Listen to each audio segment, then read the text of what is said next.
Boat capsizes in Niger, many feared dead. Former governors urge President Tinubu to address economic hardship. Kano farmers find relief in local manure as fertilizer prices skyrocket. On the foreign scene, Cameroon's electoral body bars president's main rival from standing. Good evening, this is News Update on Trust TV. I am Chiamaka Mwafo. Thank you for joining us. A wooden boat has capsized in River Shiroro in Shiroro local government area of Niger State, leaving many people dead, including women and children. The accident occurred at about 2:30 p.m. this Saturday when the boat carrying passengers and goods was heading towards the Saturday market in Zumba in the same Shiroro local government area. The boat was said to have taken off from Guni, a riverine community in Monya local government area of the state, and capsized a few minutes into the journey. According to a source close to Zumba Market, the boat was said to have collided with three under the water and broke into two. At the time of filing this report, the number of casualties could not be ascertained, but our source said local divers and marine police have mobilized to the area and are frantically searching for possible survivors and to recover bodies. 3 persons have died while many others are missing in a boat mishap at the crossing point near the Namnia Bridge, which collapsed last year. Trust TV learned that the incident happened around 7:20 p.m. on Friday when an engine boat carrying passengers and vehicles capsized while crossing the Namnia River along the Jalingo-Wukari Road in Taraba State. It was learned that the bodies of 3 passengers were brought out from the river, while others were rescued with many still missing. Trust TV also guarded about 4 vehicles on board the boat are still inside the water, while passengers lost their luggage and other belongings to the incident.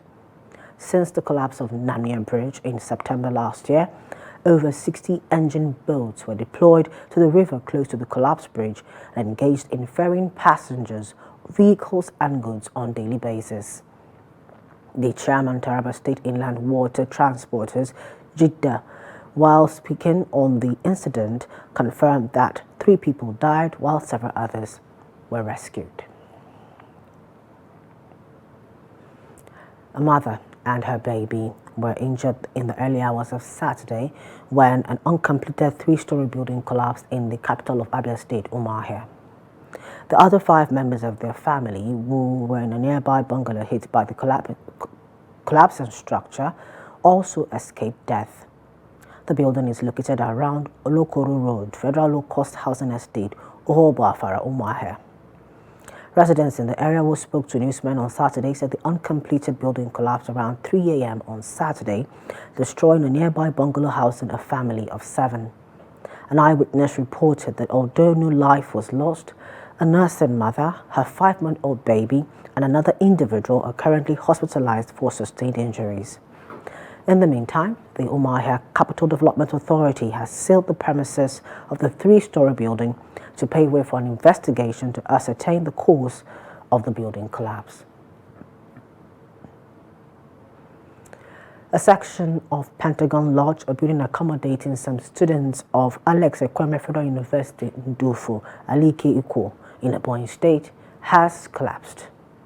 The 3-story building, which collapsed on Friday afternoon, reportedly developed cracks before the incident, prompting some students to vacate the premises.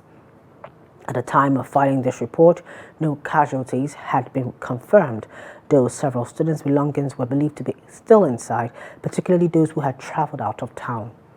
Sources within the school environment indicate that Pentagon Lodge comprises 5 different blocks, adding that only a portion of one of the blocks collapsed. The public relations officer of the school, Ilam Ike Ubuchi, confirmed the incident to Abakaliki on Saturday. He expressed gratitude that the collapse occurred during lecture hours, implying that many students would have been out of the building and in classes, potentially minimizing casualties. Over in Anambra State, the government has dismantled and shut down notorious baby factory syndicate masquerading as a hospital in Umuahia, Oyi local government area of the state, in a sting operation against human trafficking. The illegal facility, operating under the name Mother and Child Hospital and Maternity, located at One School Road near Tansian University, Omonia, was sealed on Saturday in an exercise that began on Friday after months of surveillance and intelligence gathering. During the raid carried out by the state government officials from the Ministry of Health in collaboration with security agencies, key staff and operatives of the facility, including 5 pregnant women and 10 other persons, were arrested after it was discovered that the facility was being used for medical malpractices. Addressing journalists after storming the premises, the State Commissioner for Health, Afam Obidike, said the so-called hospital was found to be operating with a falsified license and was owned by a self-proclaimed medical doctor who is a native of Delta State. BDK confirmed that the syndicate was involved in the trafficking and exploitation of young girls aged between 15, 19 and 21, adding that many of the victims were reportedly held against their will and forced into pregnancies, with newborns sold into illegal adoption rings. Many persons are feared dead on Friday as the tipper lost control and rammed into bystanders along Chisco Park Junction in Amici, near Wisa local government area of Anambra State. The spokesperson for the Federal Road Safety Corps in the state, Margaret Onabe, who confirmed the incident on Saturday, noted that the sector command was gathering details about the crash. Onabe promised more details when the information was ready. Meanwhile, eyewitnesses say the fatal accident occurred around 9:30 p.m.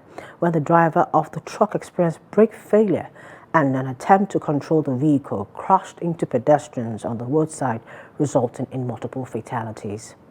According to them, some passengers were waiting to board vehicles when the trailer uncontrollably rammed into them, knocking many down. In Lagos State, officials of the Environmental Sanitation Corps have arrested a woman for allegedly adulterating yam flour known in local parlance as eluboisu with harmful coloring agents. The arrest was disclosed on Friday by the Commissioner for Environment and Water Resources, Tokubo Wahab, via his official X handle. Wahab said the suspect, identified as Mrs. Kendi Raji, was apprehended following a tip-off from the chairman of the Ilubo Sellers Association, who raised an alarm about dangerous food adulteration practices within the market.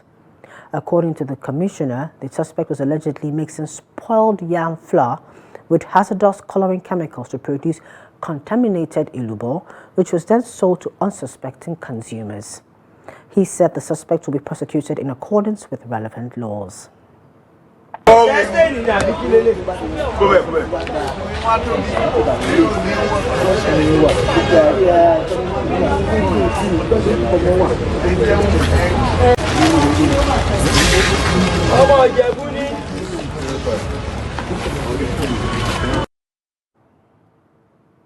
President Bola Tinubu has been called upon to prioritize the creation of cottage industries across Nigeria's 774 local government areas as a sustainable measure to reduce economic hardship and unemployment, especially in rural communities.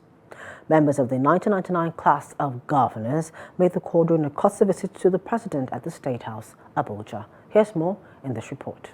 The delegation, led by Lucky Benedion, the former governor of Edo State, included James Ibori of Delta State, Ni Adebayo of Ikiti, Adamu Mwazu of Bauchi, Joshua Daria of Plateau, Victor Atta from Akwa Ibom, Adamu Alero, Kebbi, Sam Egu Ibonyi, Jolly Nyame of Taraba, Boni Haruna of Adamawa, Saminu Turaki, Jigawa, Donald Duke of Cross River, and George Akume from Benue. Addressing newsmen after the closed-door meeting, Igbeni DeYoung said the visit was an opportunity for the group to share perspectives with the president on pressing national issues, particularly security, economic hardship, and food security. He praised President Bola Tinubu for being receptive to their views and for committing to sustaining an open-door policy for continued engagement on national development. He noted that Tinubu showed deep concern about the issues raised and welcomed their suggestions on how to bring succor to the people, particularly those grappling with poverty in rural areas. Well, like you said, we came to see one of our own, a class of 99, and to bring about topics about the state of the nation. We are glad that Mr. President received us warmly, and we spoke basically about the security and the situation of the nation, the economy, and of course agriculture. The president showed his concern about these various issues that we came to discuss with him, and we also provide our own solutions about how he can go about bringing about succor to the people. The people, especially in the rural areas, are feeling the impact of the harsh economy, and he assured us that he's looking into it. According to him, a decentralized model of micro industries across the country's 774 local governments will provide a more enduring solution to poverty and hunger and periodic cash handouts. Let's create industries, especially cottage industries, that can employ people rather than just giving out palliatives. We employed on him to try as much as possible to create cottage industries in all the local governments of the Federation where people can be employed. The 1999 class of governors hold a special place in Nigeria's democratic history, having emerged as the first elected set of state executives following the country's return to civilian rule. Two more stories. In response to the rising cost of fertilizer and delayed rainfall, farmers in Kano State are turning to local manure as a cheap alternative. The shift has created an unexpected source of extra income for livestock sellers, while also helping farmers to meet the demand for fertilizer. Trust TV's Ahmed Dati tells us more in this report.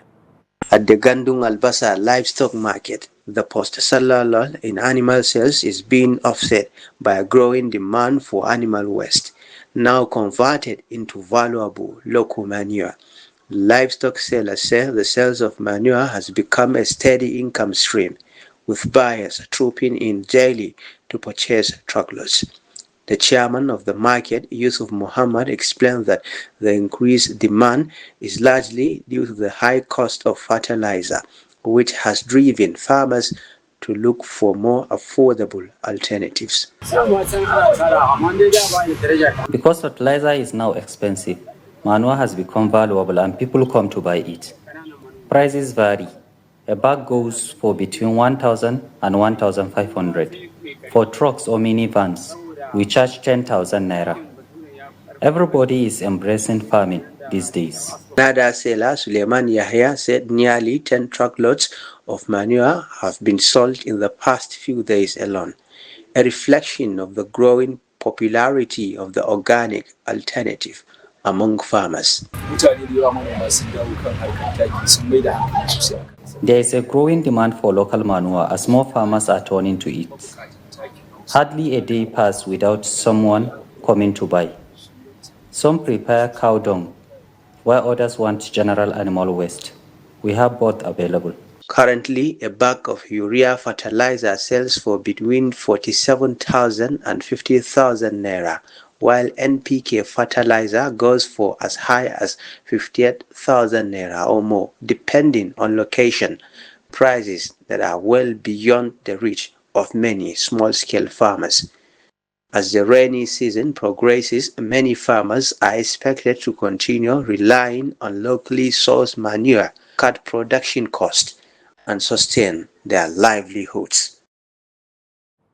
The National Emergency Management Agency has donated relief materials to victims of banditry in 6 local government areas of Katsina State.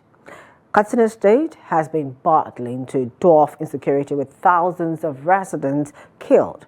Property is worth millions of naira destroyed, while the displaced are struggling to survive humanitarian crisis. Let's take a look.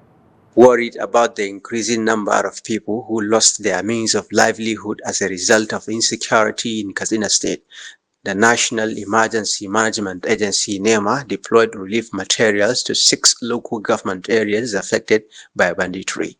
At the launch of the distribution, the Director General of NEMA, Zubaida Umar, commended the commitment and resilience exhibited by victims of banditry in Katsina State.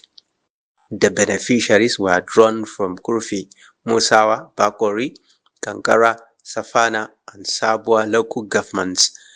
whose livelihood were disrupted.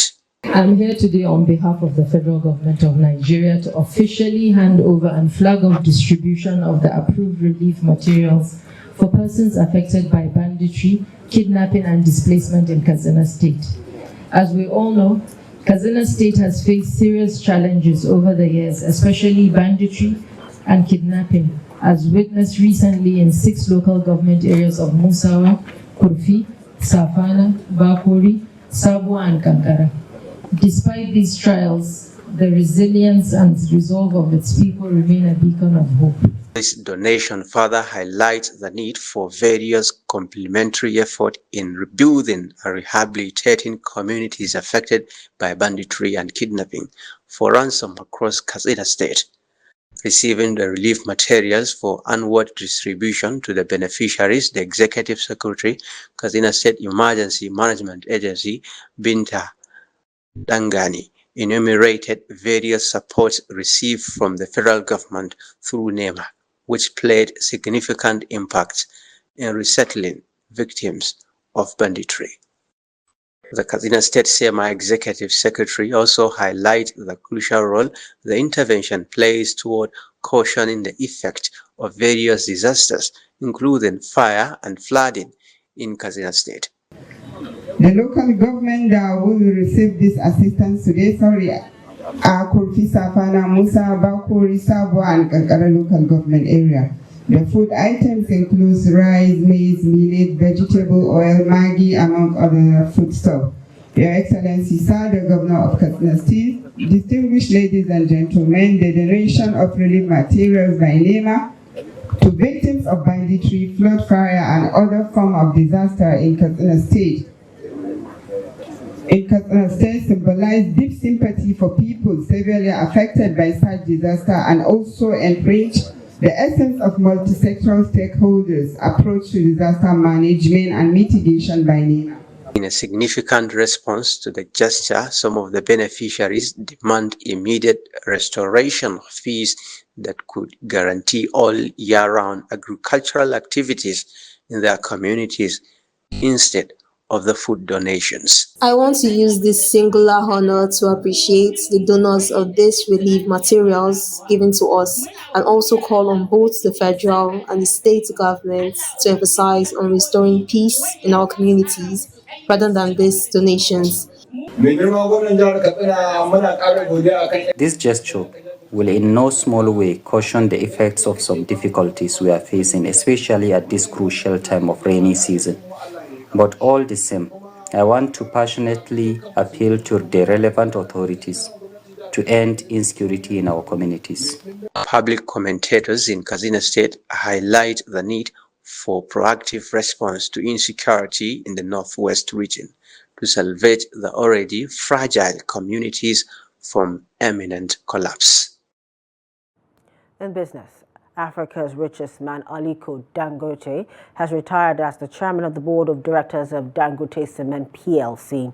In a statement on Friday, a spokesman for the company, Anthony Chejina, said the retirement took effect from July 25, 2025. Subsequently, the board of the company announced the appointment of Emmanuel Ikazubo, an independent non-executive director, as the new chairman board of directors. In the same vein, Maria Aliko Dangote was also appointed to the board of directors of the company, while Professor Dorothy Ufot retired from the board. Emmanuel Ikazubo was previously the group chairman of Echo Bank Transnational Incorporated, the Pan-African banking group.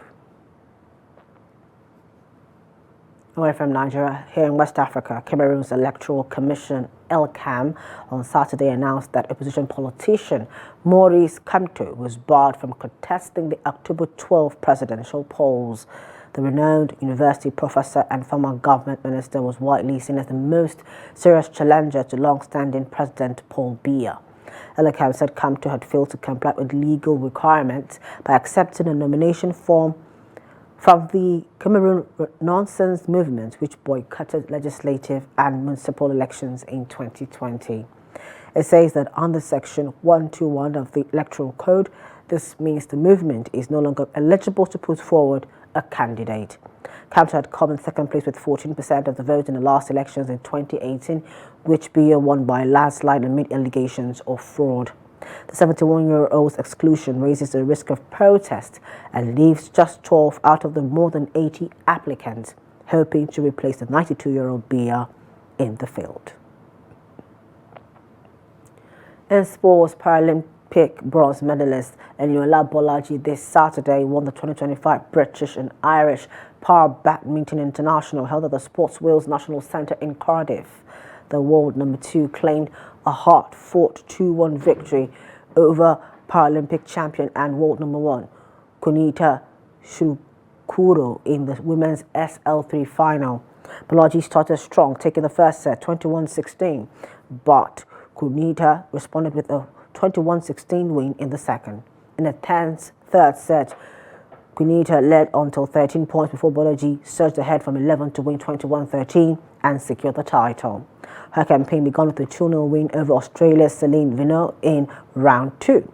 She then defeated world number 10, Milena Sure of France 2-0, followed by another dominant 2-0 win over India's Sanjana Kumari. In the semi-finals, Bolaji faced Celine Vigneault again and delivered an emphatic 2-0 victory to advance to the final, where she claimed her biggest international title to date. An elated president of the Badminton Federation of Nigeria, Francis Orbi, described Eniola Bolaji's victory as a testament to her hard work and perseverance. Congratulations, Eniola Bolaji, on that win. And that wraps up news updates at this time. For more of our news, programs and documentaries, do follow us on our social media platforms and on our YouTube live stream. I am Chiama Katwafo. Thank you at this time. Good evening.